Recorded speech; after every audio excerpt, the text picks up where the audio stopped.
Merci, Monsieur le Président. Chers collègues, les décisions modificatives sont en quelque sorte l'art du rattrapage budgétaire. On ajuste, on corrige et parfois on découvre que le futur s'est montré moins docile que prévu. En octobre, la DM2 nous montrait une région satisfaite de ses bonnes fortunes, des recettes européennes inespérées, des dividendes providentiels et un emprunt ramené à 329 millions d'euros. Une embellie que nous saluions presque comme une rare journée de Mistral sans vent. Voici la DM3, qui illustre pleinement cette observation d'Adolphe Thiers, gouverner c'est prévoir. À la lumière de cette délibération, on comprend toutefois que prévoir implique parfois d'ajuster et même de réajuster plus souvent qu'annoncer. Le versement mobilité régionale et rurale auquel nous étions opposés devait rapporter 33 millions d'euros. 13 millions ont déjà disparu. Une telle défaillance parle d'elle-même. Pour vraiment simplifier la vie de tout le monde, il serait temps de supprimer cette taxe. La mise en œuvre est complexe, logiciel retardé, MSA décalé, et même l'État se découvre une incompatibilité temporaire avec son propre impôt. C'est presque rassurant. Cela prouve que la machine administrative est impartiale. Elle peut être en retard avec tout le monde, y compris elle-même.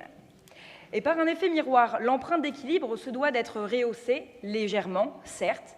La trajectoire financière ressemble ainsi à ces tableaux impressionnistes de beaucoup de pinceaux, mais à quelques pas, les contours redeviennent flous. Le vice-président Jean-Pierre Colin nous dira sans doute, avec raison, que le budget national n'est pas voté, que la crise politique rebat toutes les cartes. Personne ici n'en disconvient, mais précisément, lorsque le sommet chancelle, la base doit être encore plus solide.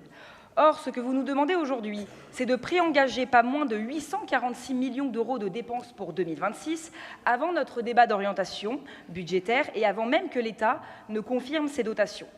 Permettez-moi cette image, c'est un peu comme préparer le dessert alors qu'on ne sait pas encore s'il y aura un plat principal, voire même si la cuisine reste ouverte. La continuité du service public est évidemment indispensable, mais au-delà d'un certain seuil, ce n'est plus de l'intérim budgétaire, c'est une anticipation politique qui mérite débat. Notre groupe ne refuse ni le progrès, ni l'investissement. Nous demandons simplement que les grands projets vitrines ne fassent pas écran aux priorités du quotidien.